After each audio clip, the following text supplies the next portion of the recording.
لبيك اللهم لبيك.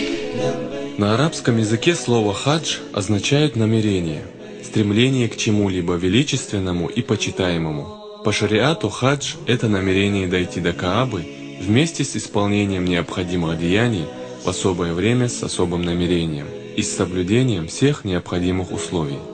Всевышний говорит: люди обязаны ради Аллаха совершить хадж к этому дому, Каабе, тому, кто в силах совершить его. Хадж является одним из 5 столпов ислама, перечисленных посланником Аллаха, да благословит его Аллах и приветствует, который сказал: «Ислам основывается на 5 столпах. Свидетельство о том, что нет Бога, кроме Аллаха, и что Мухаммад – посланник Аллаха, да благословит его Аллах и приветствует, совершение молитвы, выплате закята, совершение хаджа и соблюдение поста в Рамадан».